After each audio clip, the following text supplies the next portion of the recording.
following announcement has been paid for by the Wealth Management Advisory Club.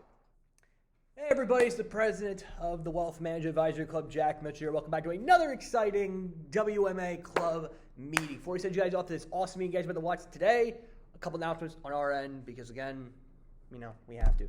First of all, this recording obviously is going to be uploaded today as of Wednesday. So I just want to say Happy International Women's Day to all of our ladies in the e-board. Obviously, Lindsay, Happy International Women's Day. And all of our females here at FDU Silberman, Pat, Mary, and Paige, everything you've done for the club. Not only that, for everything you've done for FDU Silberman. Thank you so much for all you do. So that's just a little shout out there. That's the first thing. So the second thing, I do want to apologize. We did have to move this bonus meeting from Tuesday to Wednesday. The reason being is because I did have to take care of a family emergency on my end, and I did not want to go into that meeting with me having to focus on my family and also focus on the meeting. I want to put my 110% into the meeting. So obviously, that's why we did move it to Wednesday. And luckily, since I do know Bob very, very well, and funny enough, he actually lives in my town. We were actually really getting to come to speak to us on April 11th. That will be at 6 to 7 p.m. in the Mansion Room 13, Dickinson Hall, 1170, and then on Zoom and WMA Club Socials as well. So again, they will be coming in to speak to us. And with that actually being said, the schedule is finally locked. It's done. Amen. It's actually done. I'm happy. And now the fun part begins where I have to start planning for next semester's schedule, which is going to be that's going to be fun. Me and my e-board, we're having a lot of fun picking out the speakers for that. So that's that, and then I'm probably going to say it during the meeting, but just to update you guys what's going to be happening the rest of this week and then going to next week, because obviously a lot of stuff will be happening. So tomorrow, obviously Thursday, EP Wealth will be coming in. They'll be coming in from 3 to 4 p.m. Now, the reason why they're not coming in from 4 to 5, which is our usual time for our meetings on Thursdays, is because the professional development program here at FD Silberman will be hosting a careers in law firms event.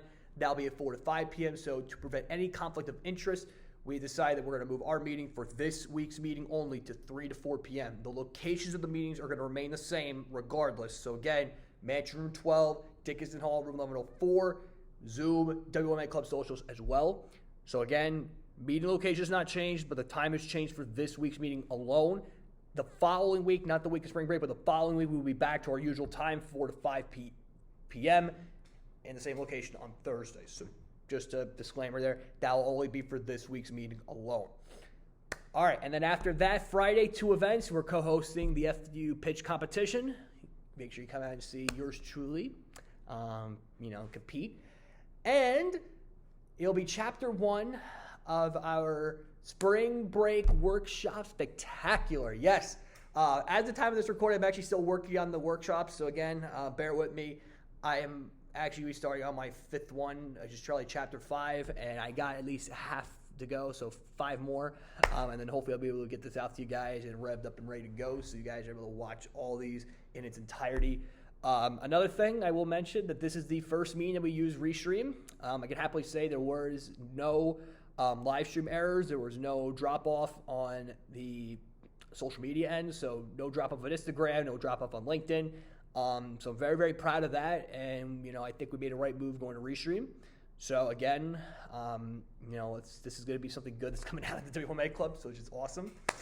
And yeah, with that on, I almost forgot. It's time for our feature sponsor. Yes, we're still doing it. We're still doing it. Yes.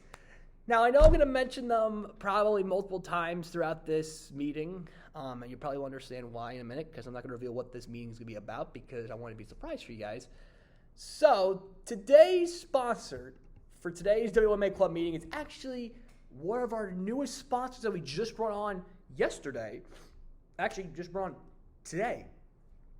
And yes, this meeting is sponsored by our good friends over at Coinbase. Are you looking for an easy and secure way to buy and sell digital currency? Look no further than Coinbase. Coinbase is the world's largest digital currency exchange and one of the most trusted platforms in the entire world. With Coinbase, you can buy, sell, and store digital currencies like Bitcoin, Ethereum, and even Dogecoin. Get it? Dogecoin? At Coinbase, security is their top priority. They use world-class security protocols to keep your digital currency safe and secure from those cyber attackers. Their platform is also intuitive and easy to use, so you can start buying and selling digital currencies in just minutes. They also offer low fees and competitive rates on all transactions. And with their Coinbase Earn program, you can earn rewards in select digital currencies just by learning about them. And I'm not joking, you can earn them for free. No subscription, none of that, nada.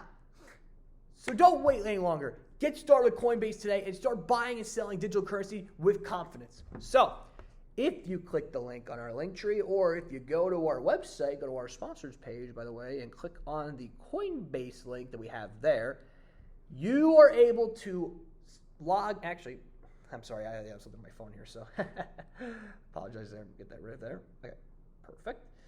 Okay, jump that. So if you click the link on our link tree and you go to our sponsored page on our website and you click the link, you are able to earn $10 in not just money, but in Bitcoin. I am not joking. You are able to earn $10 in Bitcoin. All you gotta do is click the link in our link tree, go to our sponsors page, and you can open up an account for free. There's no payments, none of that. Open an account for free, and you're able to actually learn cryptocurrency, using the Earn program. So what are you waiting for? Go and sign up today to Coinbase. Thanks to our friends, yours truly, to WMA Club and Coinbase. Again, I'd like to thank Coinbase for being today's sponsor for today's meeting. And I think because of our today's sponsor, you might have got the hint of what this meeting is going to be about. It was originally going to be Edward Jones, but it's actually going to be a topic you guys have been begging us to do for months. And funny enough, since the very beginning of this club, so even before I was president, when I was just a member, when Alex Travovic was president, this was the most requested topic to talk about. And I was going to feature this on our workshop spectacular, but I thought, you know what, it deserved its own meeting, spotlight in its own, and we're finally going to do it. So, if you guys are ready, I know I most certainly am ready to go. Let's send you guys off to the meeting.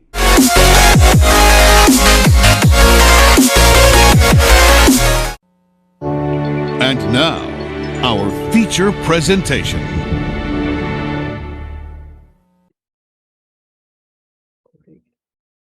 Let's set up the screen there. Hello, everybody. Welcome back to the Advisory Club meeting. Yes, you are not seeing anything that is different. Yes, we are having this bonus meeting on Wednesday. For those of you who do not know why, I did have to take a family emergency yesterday, so I did not want to, put myself in the best position to obviously present to you guys an awesome meeting. So as an e-board, we decided to move this meeting that was supposed to be yesterday to today. And for those of you who are wondering if Edward Jones will be coming back, yes, they will be. I just confirmed it yesterday with Bob. He will be coming to speak to us on April 11th, and hopefully on that time he'll be presenting us in person. If not, I totally get it. But today, instead of that, you guys are gonna get a very special treat because I am gonna be doing a workshop on a topic you guys have been asking us for months and months, and even since this club began, has been a topic you guys have been talking about for a while. I am talking about cryptocurrency. I am not joking when I say that. Cryptocurrency. We're going to talk everything about it, the history of it, the multiple types of cryptocurrencies that are out there in the world today, and then we're going to talk about how to, the advantage, disadvantage of it, and how to basically, save up for cryptocurrency. So if you guys are ready, and I know I am also ready, let's get this party started, baby. By the way, we did go a little live earlier because we are testing out our new live streaming service. Shout out to Restream, by the way, for first time doing this. That's why I went a little live earlier, about 3 minutes earlier. That way I get everything set up and ready to go. Also, I just want to point out that I accidentally forgot to send you guys over the mega workshop slide decks. I will send them out to you probably Friday because that's when I will put the reminder email up about our first spring break workshop spectacular meeting, which will be on Friday at probably it will be 5 p.m. or noon, depending on whether the e-board and I feel would be best fit. But again, you guys should find out on our social media pages. So without any further ado, let's get this going. Let me get to the beginning here. There we go. And okay, here we go. All righty. Oh, this is supposed to say the 8th.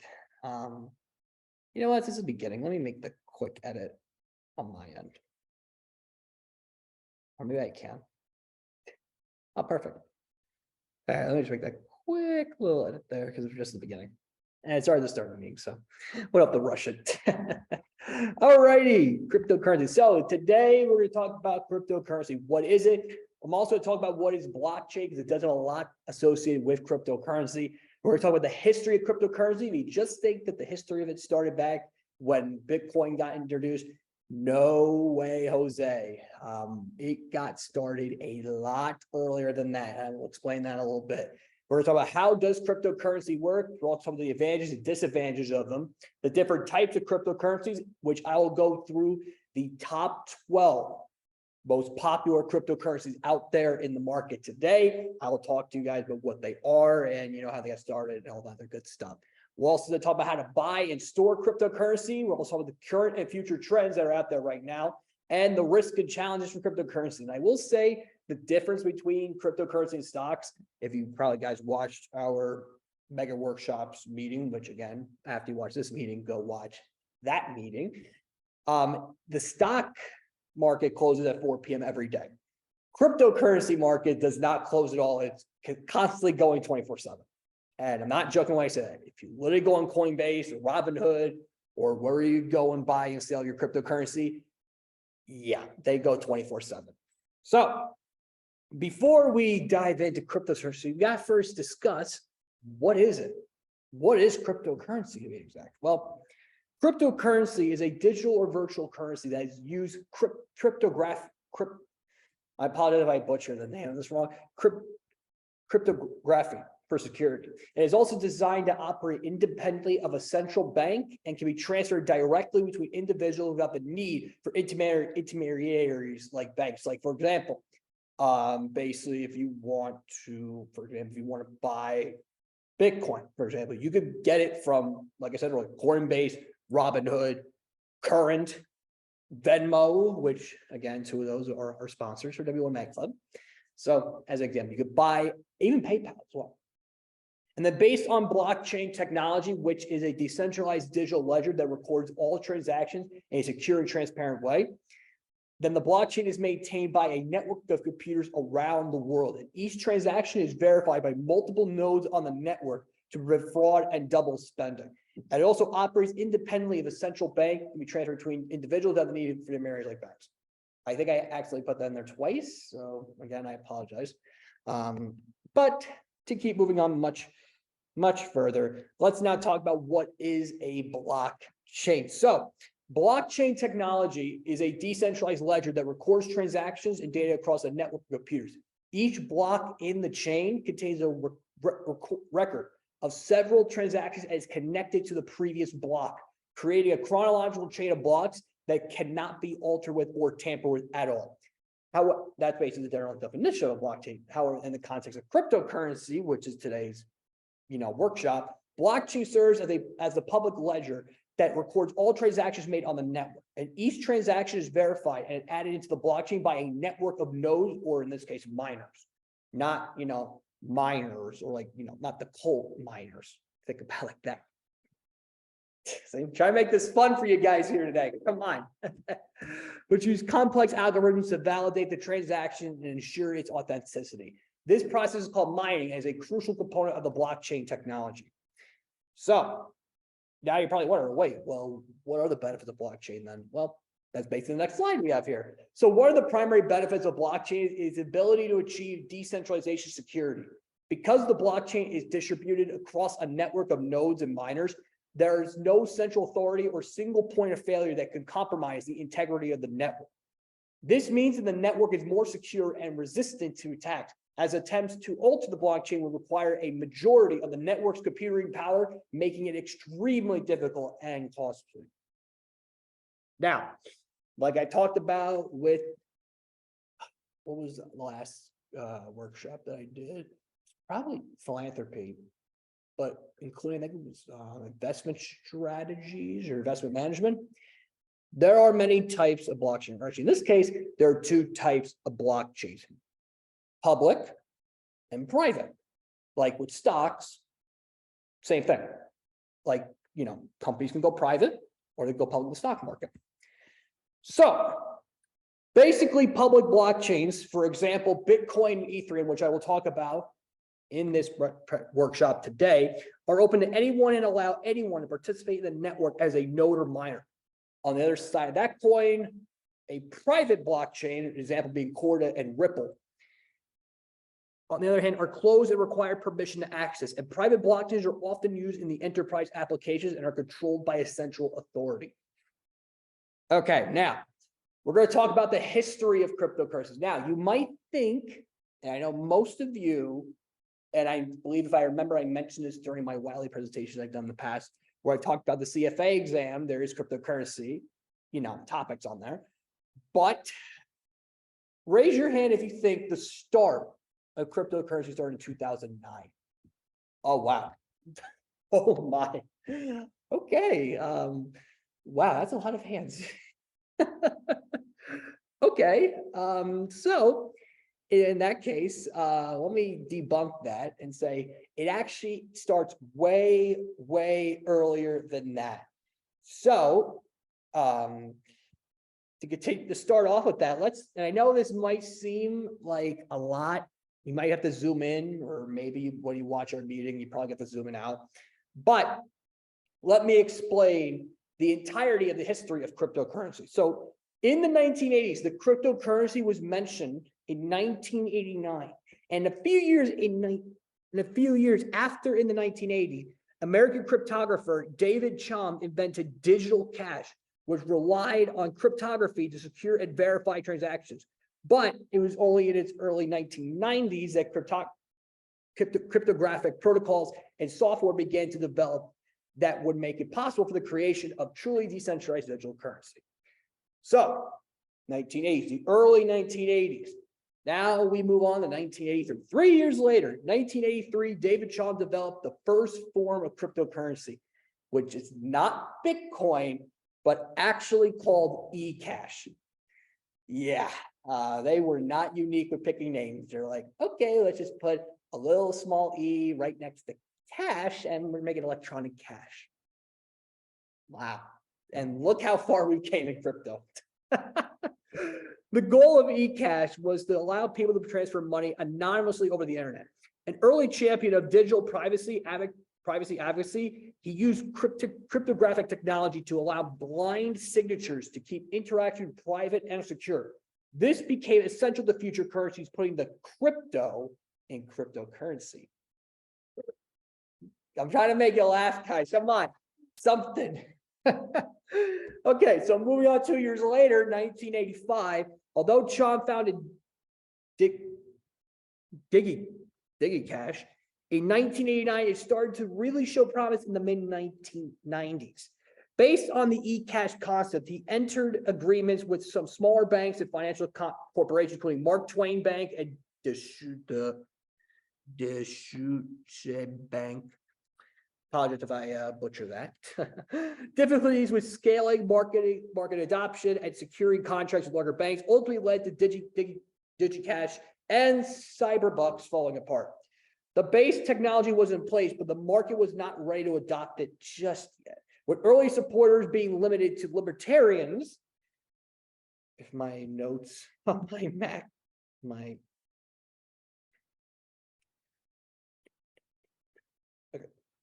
sorry about that. And other small groups seeking digital currency outside of government control.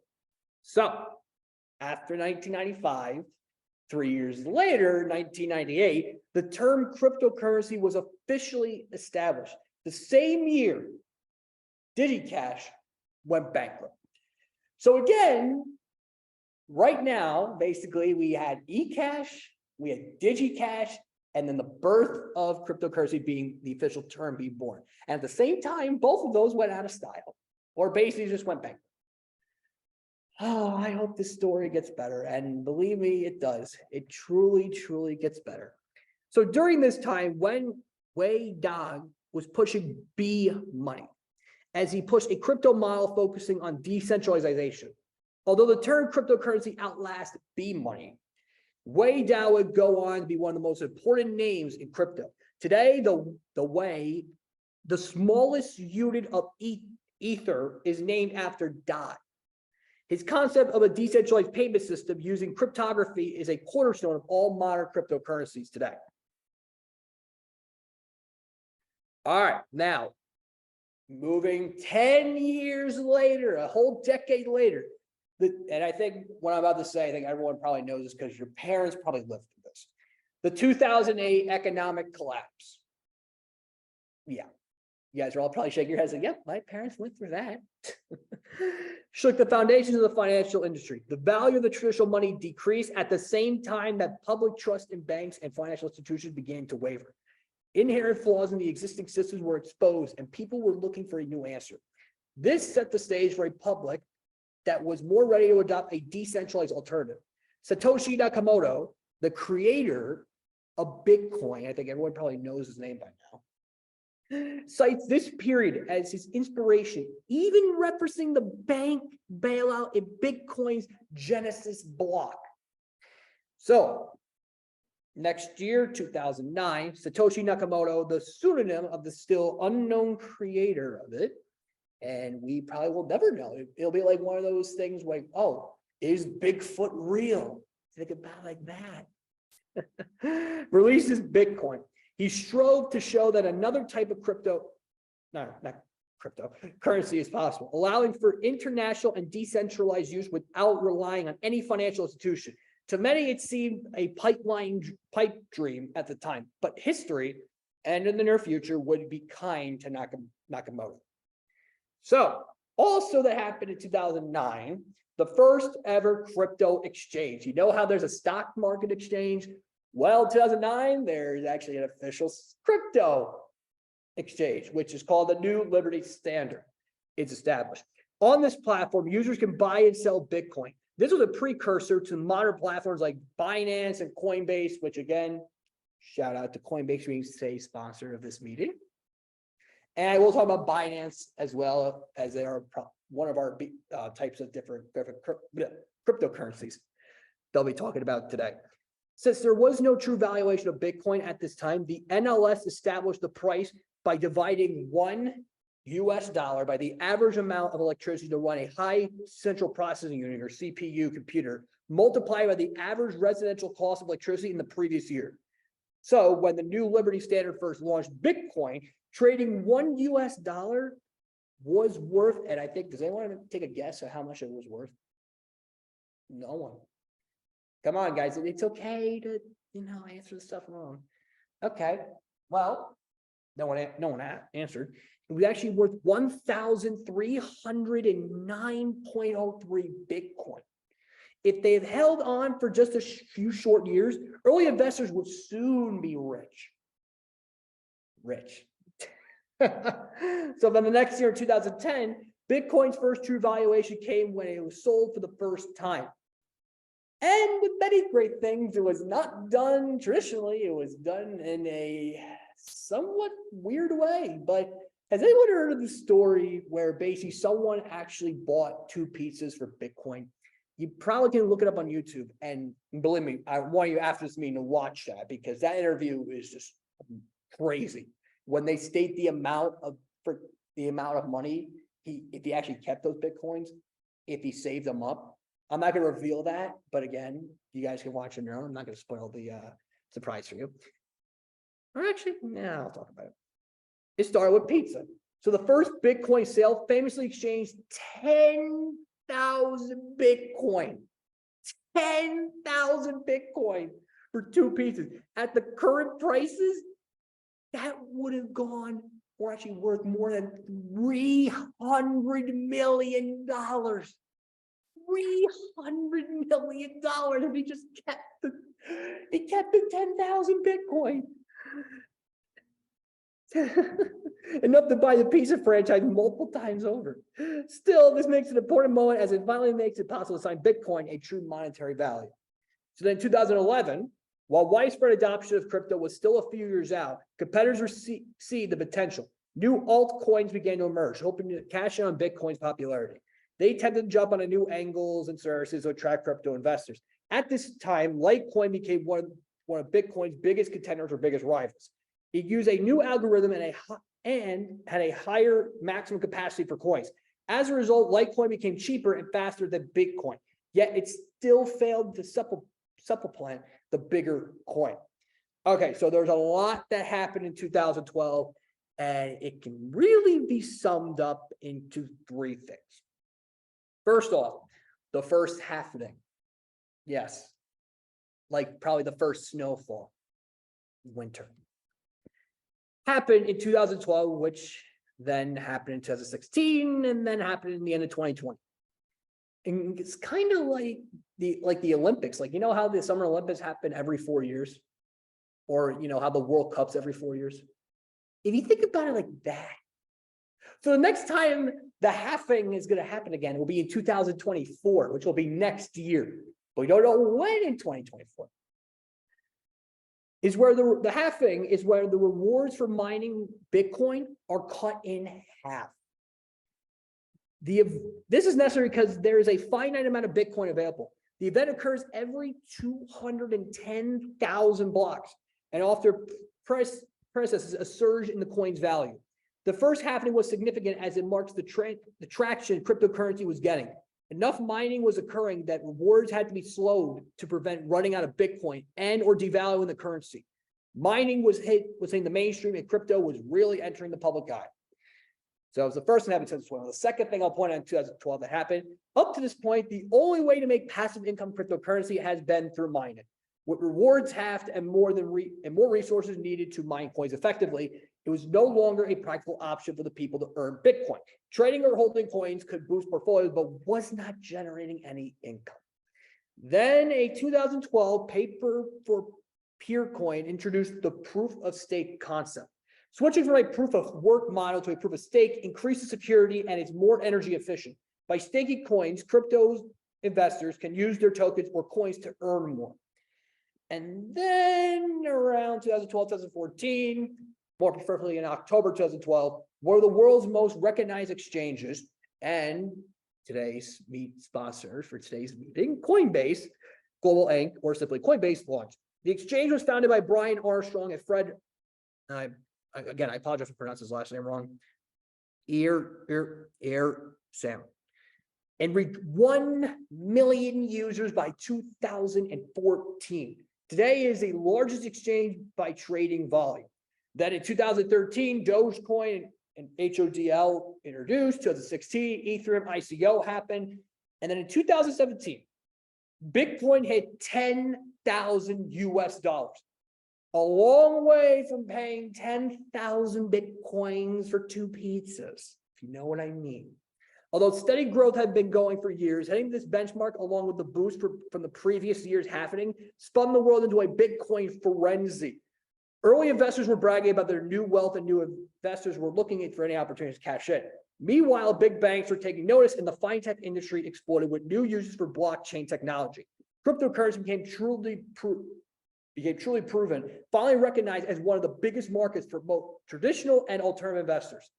Most likely, you know, all this year, if anyone does trade crypto, be an alternate investor. Anyone trade stocks, traditional. Investors across the world would enter Telegram groups asking founders and other investors in token projects the typical phrase, when moon. Yeah, I know it sounds kind of stupid to say that, but when you're talking about crypto, kind of important. So then in 2019, large enterprises and financial institutions started to make massive investments into cryptocurrency. Ethereum became a major focus as its additional services and smart contracts can be improved efficiency, speed, security, and automation. Microsoft launches a blockchain services so users can compile and deploy Ethereum contracts. Other Fortune 500 companies continue to buy Ethereum over the next few years, including JP Morgan, who are going to speak to us in 3 weeks on a Tuesday. Chase, Amazon, IBM, Walmart. And then 2020, again, I'm going to have to say this because I apologize, COVID happened. Although cryptocurrency lending was already happening, it went mainstream midway through 2020. An economic crash resulting from the worldwide pandemic leads to falling interest rates and lending opportunities plummeting. Investors can start looking for other opportunities, and crypto is there to pick up the slack. Cryptocurrency loans give access to flat currencies, helping to make them a new standard for generating passive income. Then in 2021, the total market cap of cryptocurrency passes, and get this, $2 trillion with the T, $2 trillion. Once seen as a speculative experiment, crypto has become a monument. New ways of using the technology strategy for generating income rapidly emerged. And then just last year, another crypto crash occurred this year with the value of Bitcoin, Ethereum, and the most crypto plummeting as much as 75%, and the total market cap hovering around $800 million. Every day seems to bring new crypto scams or businesses imploding, with the two major stories being the collapse of Terra and Luna. And I think most of you who actually go to Markets Update, we did talk about this a little bit, but again, if anyone living under a rock, the disintegration of major exchange FTX. Yeah, and that went up in flames so bad. The effects of both are still being felt, and it will take some time to see how crypto ecosystem emerges from these challenges. So again, that is the history of cryptocurrency. So let me just take a little.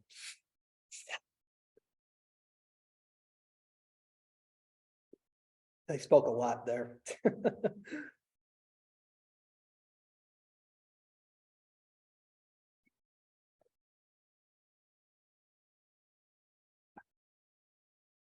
All righty then. All right. So now you're probably not wondering, well, wait, since I know what is cryptocurrency, you're probably wondering, well, wait, how does it work? Well, to basically just go in more depth, I think I might have said it already, but again, just to say it again. Cryptocurrency uses blockchain technology, which is a decentralized digital ledger that records all transactions in a secure and transparent way. And the blockchain is maintained by a network of computers around the world. And each transaction is verified by multiple nodes on the network to prevent fraud and double spending. Okay, so there in life, when you talk about a lot of things, there are some advantages and disadvantages to doing stuff. And it can be said the same for cryptocurrency. Instead of me just listing off one slide advantages, one slide disadvantages, made it very easy for all of us. You guys should look at a chart of it. See, something different. So probably the advantages I'm going to list off that I'm really not going to talk about that much, but I'll talk about more of them in depth. Decentralized autonomy, anonymity, and privacy, it fast achieves transactions. So now go more in depth, actually, and global accessibility. So going more in depth of the advantages, transparency. Transactions on the blockchain are transparent and publicly available, which increases accountability and reduces the potential for fraud. Lower transaction fees. Compared to the traditional payment methods, cryptocurrency transactions typically have lower fees, which could save users money, which we all want to do. We want to save that money. Borderless transactions. Cryptocurrency transactions can be made across borders without the need of intermediaries or currency exchange fees, making it easier for people to conduct business globally. No chargebacks. Unlike traditional payment methods, cryptocurrency transactions are irreversible, which means there are no chargebacks or no fraudulently reversed transactions. And then finally, programmability. Smart contracts on the blockchain enable the creation of decentralized applications, DApps, and other innovative cases for cryptocurrency. All right, so let's look at the other side of the coin, the disadvantages. Boo. The volatility and price fluctuations, the limited acceptance and adoption, security risks and scams, and the regulatory challenges. Now to go more in depth about some of these.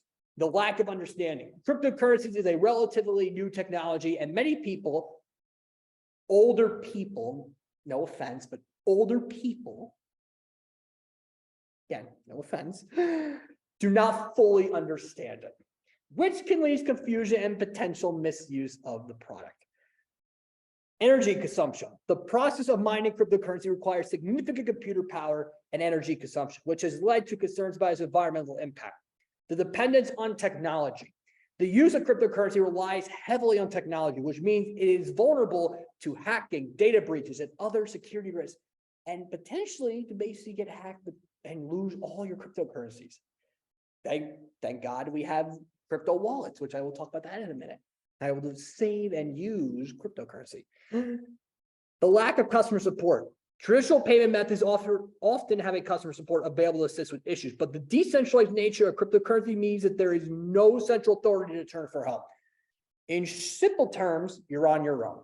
Nobody's going to help you. No one's going to hold your hand and say, oh, I'm going to help you. You're on your own. And then limited scalability. The current infrastructure of cryptocurrency may not be able to handle large-scale adoptions, which could limit its potential as a mainstream payment method.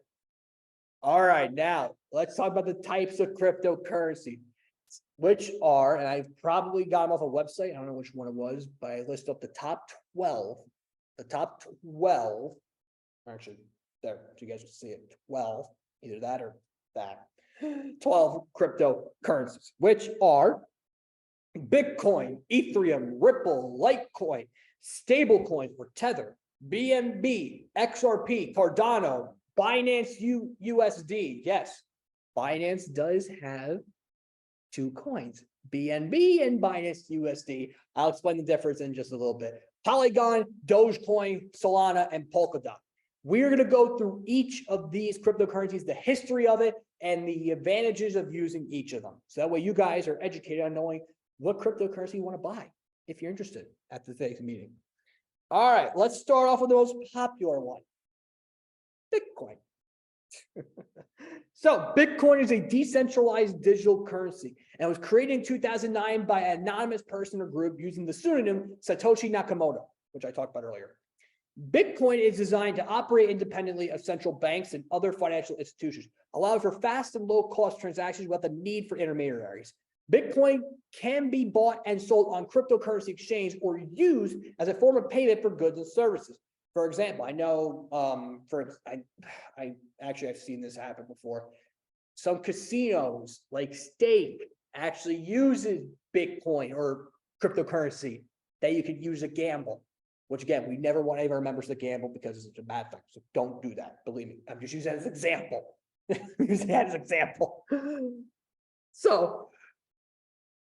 So one of the key features of Bitcoin is its limited supply, with the maximum of 21 million Bitcoins that can ever be mined. This makes Bitcoin a deflationary asset with potential for long-term valuation appreciation. However, Bitcoin has also been criticized for its volatility, which can lead to significant price fluctuations and risks for investors. Additionally, Bitcoin has faced regulatory challenges and concerns about its environmental impact due to significant energy consumptions required for mining. So let's now talk about Ethereum. And do you see that we're actually including each of these slides? We're talking about the different types of cryptocurrencies. I'm actually going to feature the logo of it. See? Ooh, something. So you guys have to like literally read top to bottom. You guys can just look at a picture now and just stare at it while I'm talking about it. Okay, so Ethereum, which is an open source blockchain platform that enables the development of decentralized applications or DApps and smart contracts. It was created by, again, if I pronounce his name wrong, I apologize, Vitalik Buterin in 2013 and launched in 2015. One of the key features of Ethereum is its ability to create smart contracts, which are a self-executing contracts that can automatically execute the terms of an agreement. Smart contracts can be used for a wide range of applications, including financial contracts, supply chain management, and voting systems. Ethereum also has its own cryptocurrency called Ether, ETH, which is used to pay for transaction fees and incentivize miners to validate transactions on the network. Ether can also be bought and sold in cryptocurrency exchange like other cryptocurrencies, like for example, Bitcoin. You can also buy Ethereum itself.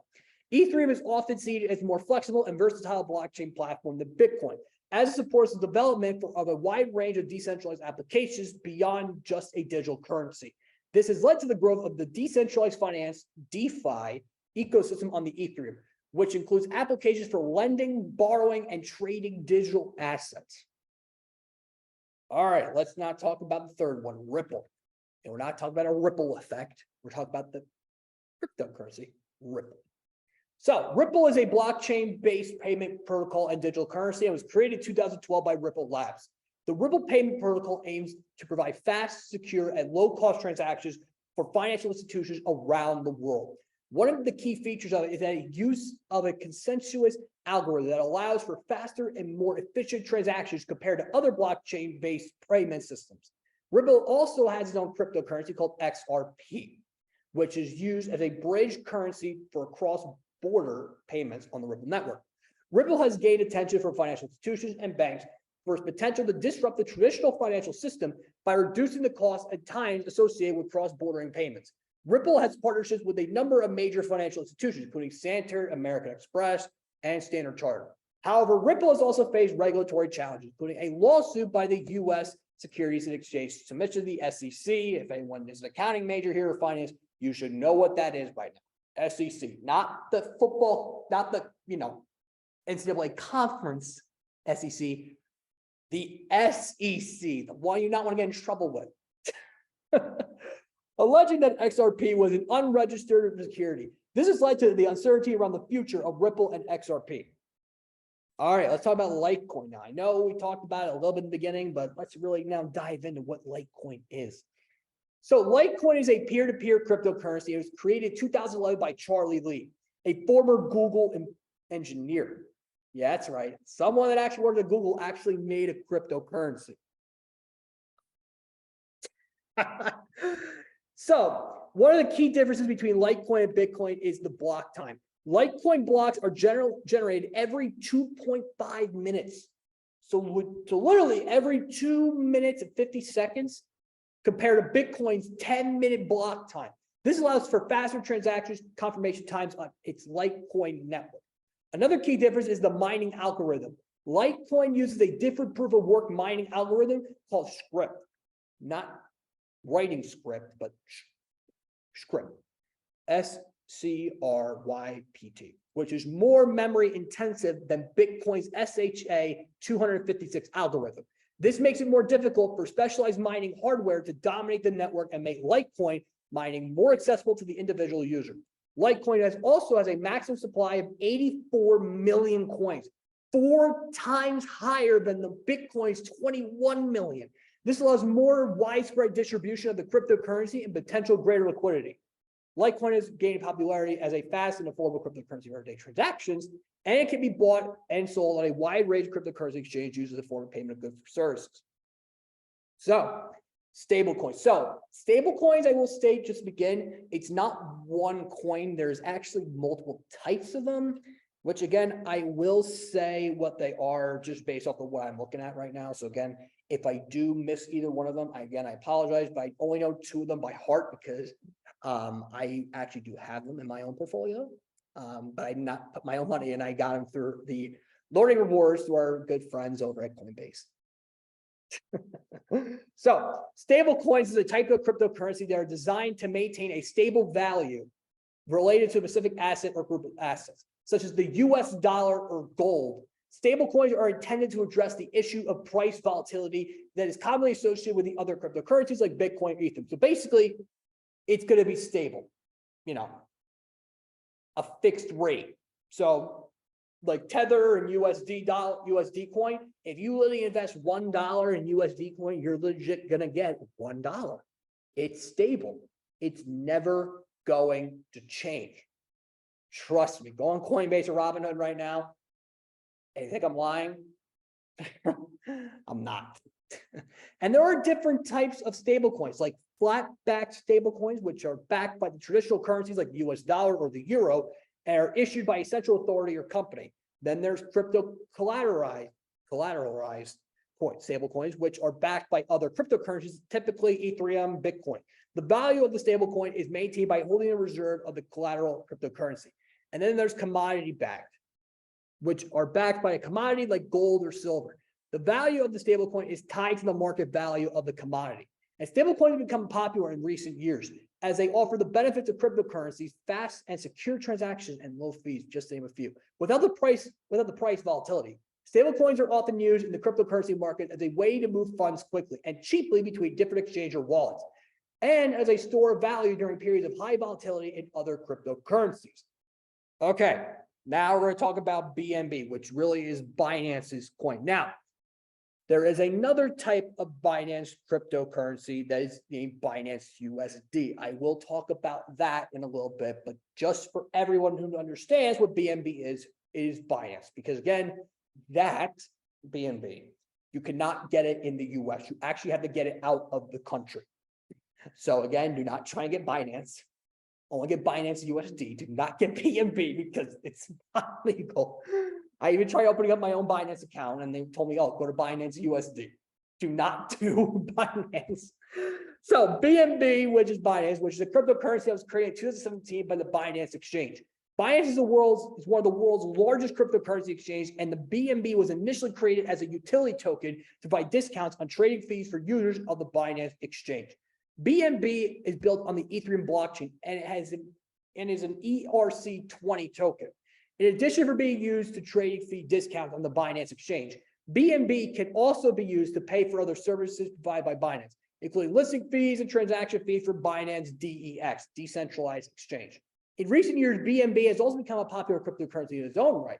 With its value increasing significantly, this is due to the part of the growth of the Binance Exchange and the increasing popularity of cryptocurrency trading in general. One of the most unique features of BNB is its periodic token burn. Binance uses 20% of its profits each quarter to buy back and burn BNB tokens, effectively reducing the total supply of BNB in circulation. This can help to maintain the value of BNB over time. All right, so now let's talk about the difference between BNB and Binance USD, which simply is the current value of the Binance coin BNB in US dollars varies based on market conditions and can change rapidly over time.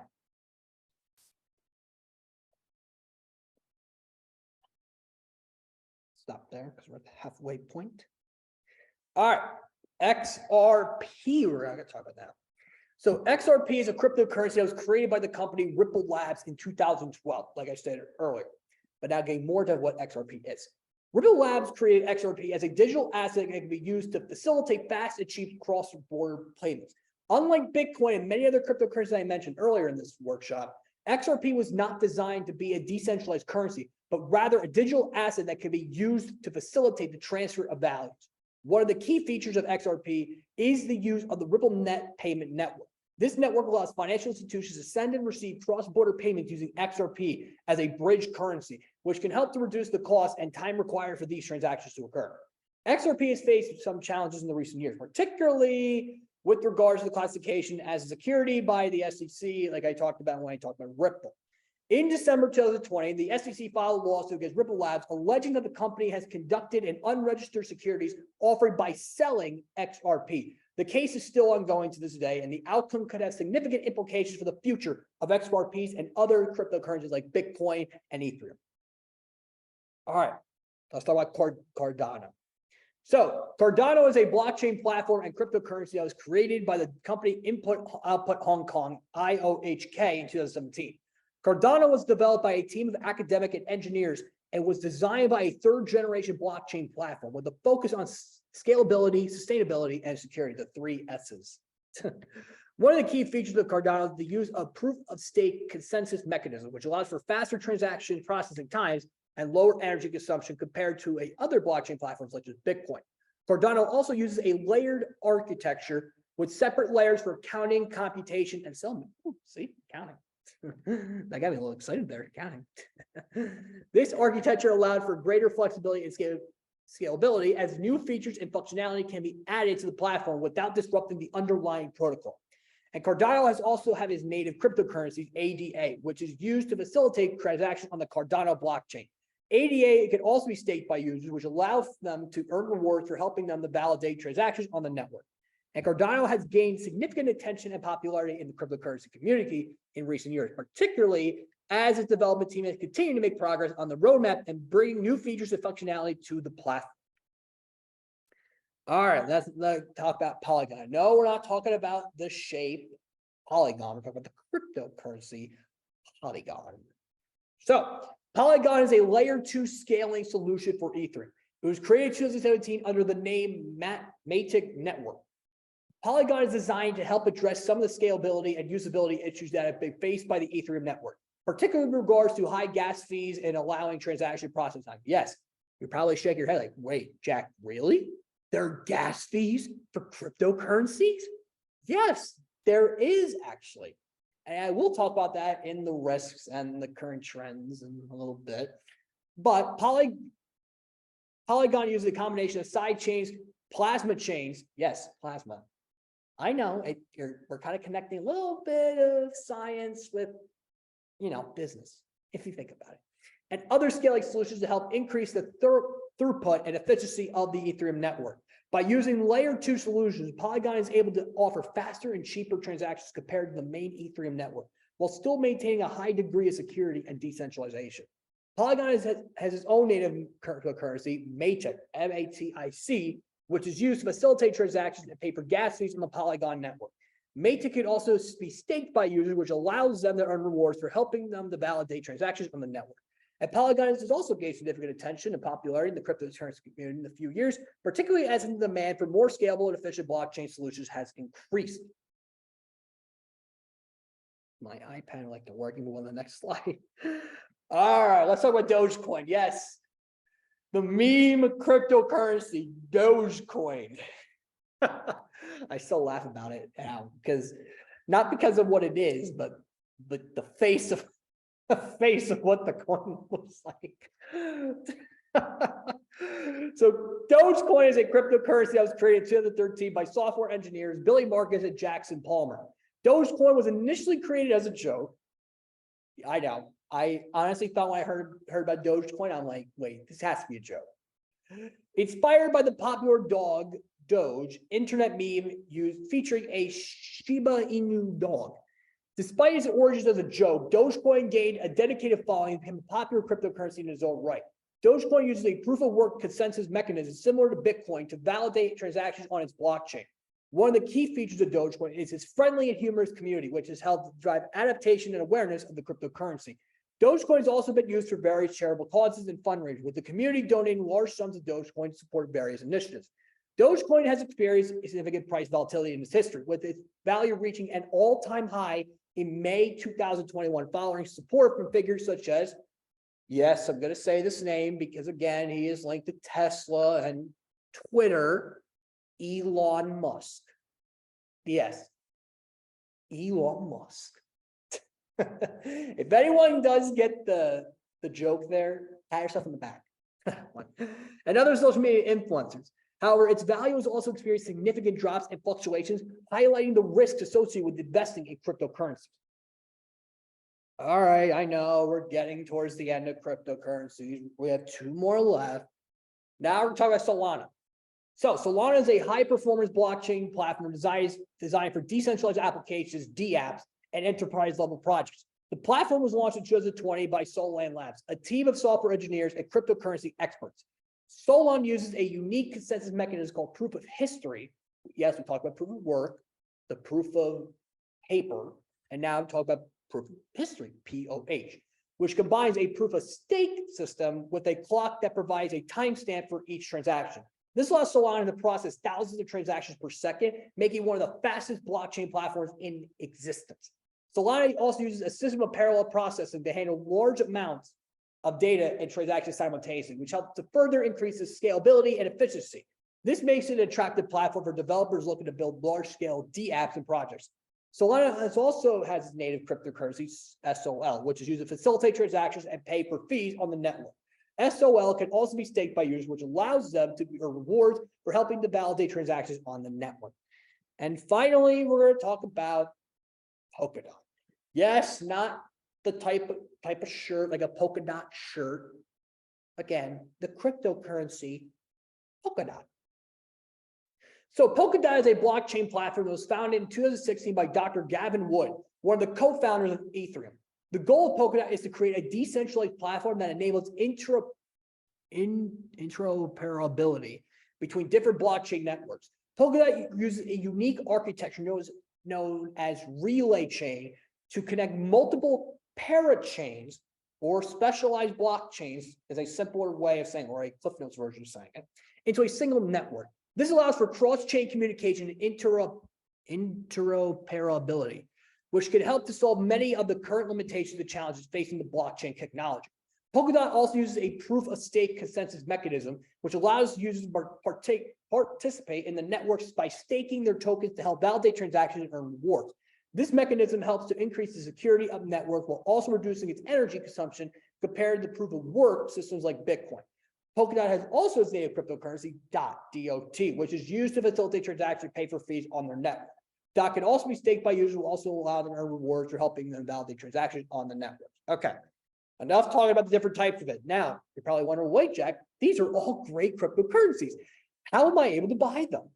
And most importantly, how am I able to keep a hold of them and I don't lose them to scammers?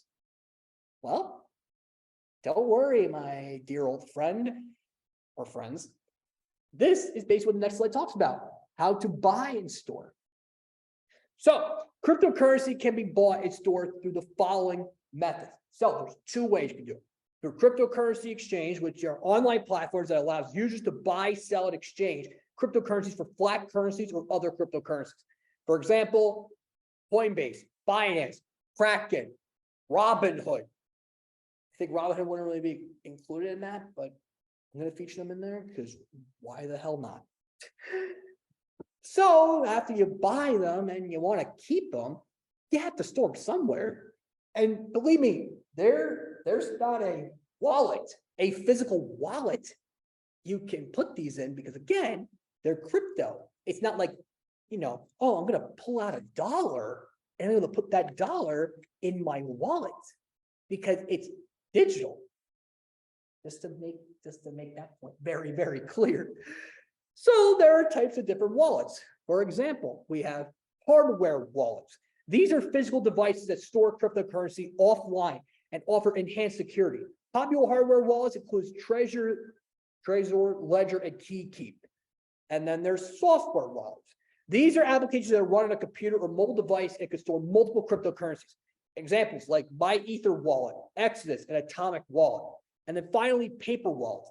These are physical copies of private keys or QR codes that can be used to access cryptocurrencies. Paper wallets can be generated using the online tools and are considered to be one of the most secure ways to store cryptocurrency. So at the end of the day, if you're probably wondering, well, wait, how am I able to store my cryptocurrency?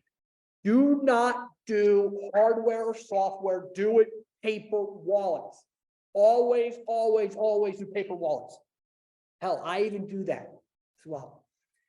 Okay, now, I know probably most of you, actually, show of hands, who actually is keeping up the trends with cryptocurrency? Okay, half the room. Okay, good. Who actually owns crypto? All right, about a fourth of you guys in here. So, okay. So let's now talk about the current and future trends of cryptocurrency. So there's 8 of them, and I'm going to go through all of them. So we have to start off with, and I'm going to go in no particular order here with this one. So again, I'm not going to go from left to right. I'm going to basically go in the list I have here. So the first one being decentralized finance. So DeFi refers to a new ecosystem of decentralized financial applications that operate a blockchain. These applications aim to provide traditional financial services such as lending and borrowing without the intermediaries. NFTs, which stand for non-fungible tokens, you probably have seen it a lot because a lot of, and in my case, because I've watched a lot of sports, the MLB, MLS, NFL, they all are getting involved in NFTs. Even if you're involved in NFL all day, they have that program where we get NFTs, which are unique digital assets that are stored on the blockchain. They're currently being used for various purposes, art, music, and gaming. For example, Logan Paul, he has a collection of NFTs.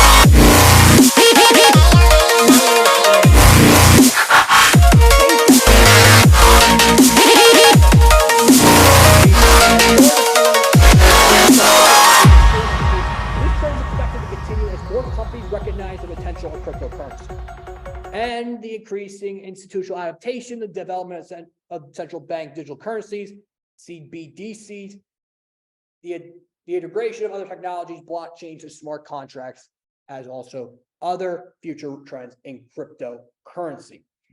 So the risks and challenges for cryptocurrency in today's world, yes, there are risks, and sometimes you just don't want to take those risks. And if you decide after this workshop you want to invest in crypto, just bear in mind the risk you're taking with cryptocurrency, and which there are 8 of them. And I'm going to talk about probably some of them. Yeah, probably some of them. So I'll talk about a couple of them. Volatility and market risk. So cryptocurrencies are known for their price volatility, which can result in significant losses for investors.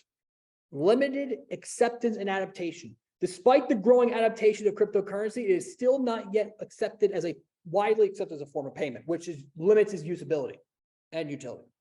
The lack of transparency. Some cryptocurrencies lack transparency, which makes it difficult for investors to understand the risks and opportunities associated with the investment. Market manipulation.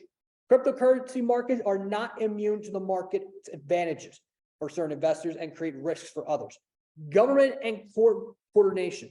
The decentralized nature of cryptocurrencies means that there is no central authority to coordinate and manage the development and implementation of cryptocurrencies. This can lead to government and coordination changes, which can limit the potential of new technology. And regulatory uncertainty, security threats and hacking, environmental impact and energy consumption, just to name a few others.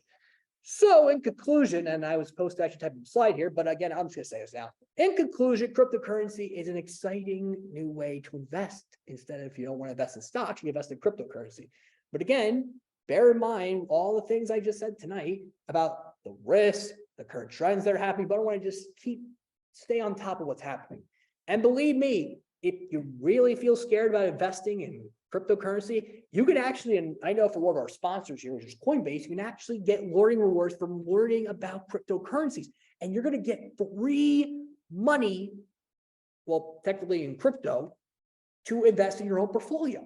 And I'm not joking. I even have that in my portfolio as well. I have done multiple learning rewards, and I have some of them in my portfolio as well. Which again, I don't really touch it at all. I just let it go and let it ride because I'm in for the long haul. All righty. So, does anyone have any questions or comments or concerns about this workshop? I know that this was last minute because we did cancel yesterday's bonus meeting, but again, we are never going to cancel bonus meeting. No way, Jose. We are not gonna do that. We ain't gonna start today. So, anybody have any questions or comments about that? Anybody? Okay. All righty. So let me. Oh, and by the way, you guys are all getting the slide deck. Probably on Friday, you're going to get it along with the mega workshops that we did. You're going to get that as well. So again, just to point that out there. Okay, so to give you guys an update on what will be happening for the next couple of days.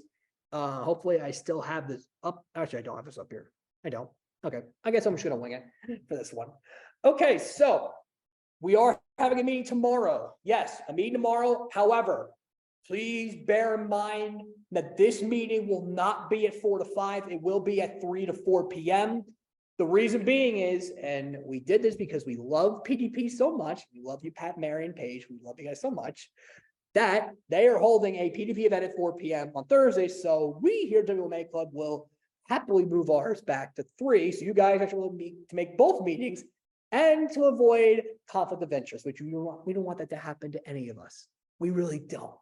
So that meeting, 3 to 4 p.m., the reading locations are going to remain the same. So again, Dickinson Hall, room 1104 in the Metro, floor in here on tomorrow, where we will have EP Wealth, Eric Volson, CFP certified, will be coming and speak to us. The Friday, 2 things are going to happen on Friday. 1, the FDU pitch competition. Come and support your president as he'll be competing in that competition. So again, go support us. And second, at 5 p.m. will be the start of night 1 of our 2023 spring break workshop spectacular. Yes, on March 10th and ending on March 19th for the next 10 days, you guys are going to get exclusive content all workshops on all topics you guys have been asking us to do for years, even since the very beginning. We saved them up just for this moment to do it. And if it does go really well, we might do it next year. You never know. Anything can happen. All right, so hopefully everyone did go to SVII today. Actually, Tuesday they went. I apologize because that was, I'm thinking this is a Tuesday meeting. I apologize. Oh my gosh. Hopefully next week there won't be any, in-person meetings. And just to clarify, the spring break workshop spectaculars, they will not be in person. They will be live streamed on social media, so all of our social media platforms. So again, Rumble, Getter, Instagram, YouTube, Facebook, all those platforms. They'll be live streaming there, and do not worry, they will be re-edited and be uploaded back on YouTube and Rumble for your viewing pleasure. Because again, we're gonna do that because we are nice people here. And then I believe and then finally, please go and support the PDP programs event at 4 p.m. tomorrow. I will be at that event as well. So again, do not think that I'm only telling you guys to do this because we get big attendance. I'm actually going to be there. It'll be careers in law, I think it will be, which is very interesting. Actually, I'm very excited to actually go to that meeting. Very, very excited about that. So does anybody have any questions, comments, concerns before we break for tonight? And we'll do this all again tomorrow. Going once, twice, thrice, sold. All righty then. If that is it, that is it. Thank you guys so much for being here today. We'll see you guys all here tomorrow, 3 p.m., same location. Bet sure you're back in person tomorrow, because again, this just came up last minute for the bonus meeting. So again, I apologize, but tomorrow you guys are back in person, Dixon Hall, room 1104, and then Zoom and our WMA Club socials as well. So yeah, with that being said, and I'm just gonna do this for the outro for the meeting. Please leave a like, comment, subscribe to our channel. And if you guys have any ideas for any topics we want to discuss for maybe another workshop, leave in the comment section below. But until next time, this is Jack Mitchell saying so long. Have a great rest of your day or evening, and we will see you all tomorrow when EP Wealth comes in to speak to us. Good night, and we will see you all tomorrow.